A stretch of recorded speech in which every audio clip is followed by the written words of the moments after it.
Yasmin Gregory, the Green Party candidate for Old Harlow. What are the issues coming up on the doorstep and the people you speak to?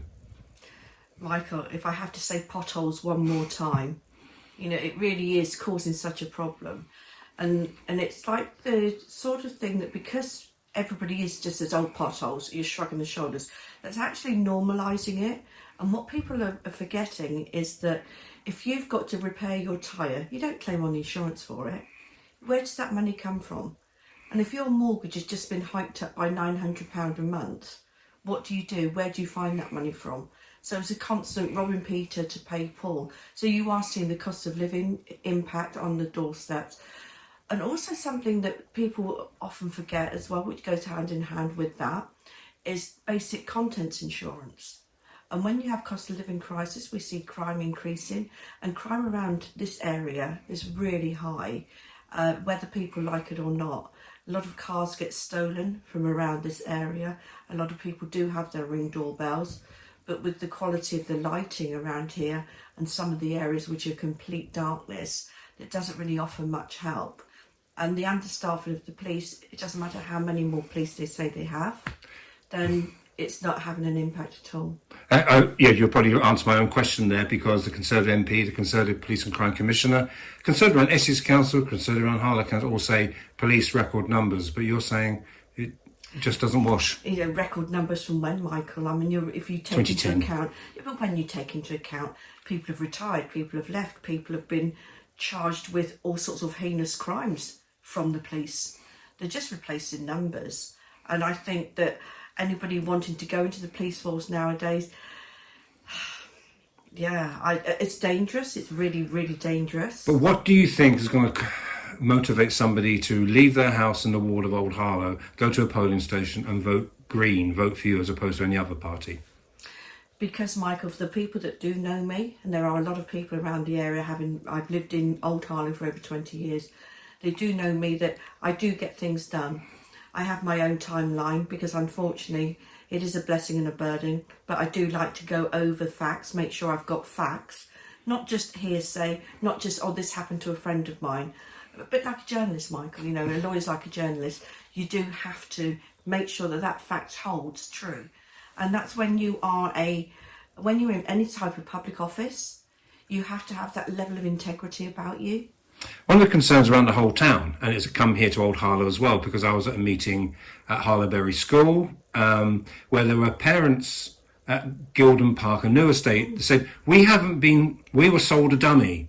A pup, I think is the term, isn't it? We did not. Yeah, we did. We were sold a community. We haven't got a community. All these things that aren't there. We have to walk our children down a polluted road in order to get to school. That's an issue, isn't it? Of course it's an issue, Michael.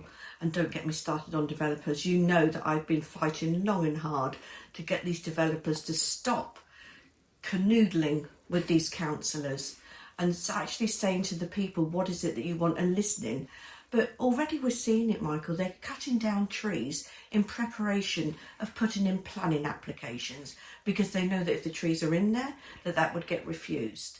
And we have an administration which is just running roughshod against anything that the Environmental Act stands for, and also the fact that you talk at Harlowberry School, you can talk to a child in year one that will tell you the benefits of trees. So why are we getting rid of them and trying to replant saplings? I don't know. But the whole developers, I've always said that infrastructure should be in place first. But they tend to still build their houses like you have to, it pays. Those houses pay for what's going on there. Now they earn millions upon millions of profit. So it just needs a little bit of rejigging and it could be done. And instead of building straight roads with postage stamp gardens, then think about making it meander a little round. Be creative, for goodness sake.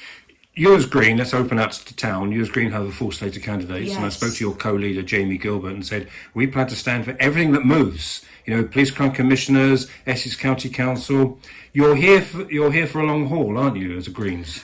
Yeah, we've really matured as a party over the last, I would say, the last sort of 10, 15 years.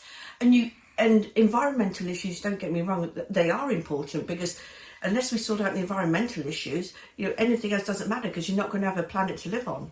But I think that we've got to look at the bigger picture. You have to look at what goes across the board, and that day-to-day living of, well, that's all very well about saving planet Earth, but I need to put food on my table. My car tyre's broken again. I've just smashed my car up over a pothole. How do I deal with that? So, and we are saying that we will help you do that. We will put things in place the best that we can. If it is in our gift, Michael, then we will gift it. What would be a good night for you next Thursday, yourself individually and the whole group? What would be a bad night? A bad night? I don't think it would be a bad night. I think the fact that we take great pride in the fact that we have, we've learned an awful lot, Michael, over this last 12 months. It's been a big learning curve, and it's been difficult to maintain that momentum. And so, hats off to these councillors that continue to claim their expenses, year after year for doing what they can do in their time. But I think that it's to get a green on the table. I think it would certainly stop the bickering, because I certainly would not be in a room where you've got grown adults bickering. I can't be standing. Do you not think that's just robust debate? No, it's not robust debate, Michael. It's rude. It's rude. And it doesn't need to be done. I took part in debate yesterday on BBC Radio Essex, and it was asking questions. It was questions and answers, and it was all, we accepted the fact that we came from different points, and we were not going to agree on everything. But there's nothing wrong with that. But finally, you look across the town from Sumners West, Latin Priory, Gilston, Gilden Park, all of these developments, the new roads, etc. Do you feel somebody needs to be speaking for the people of Harlow, but also the environment of Harlow, and that's where you come in?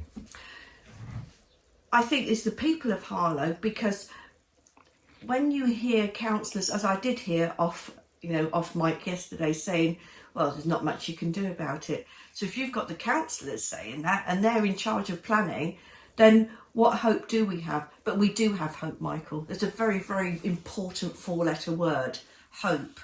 And we have to stand up and say, no, we're not going to have these concrete jungles. And there has to be more consultation. Instead of sending out 170 letters, it's just like the tick box exercise. I think there has to be more engagement. But we also have to look, Mike, at the homes that we already have in Harlow. The homes that you could be brought up to standard.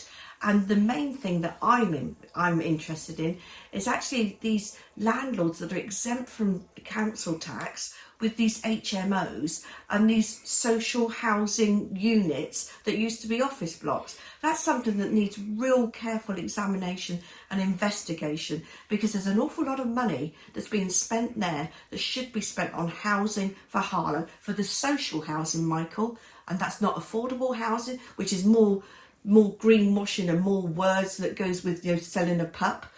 This is social housing.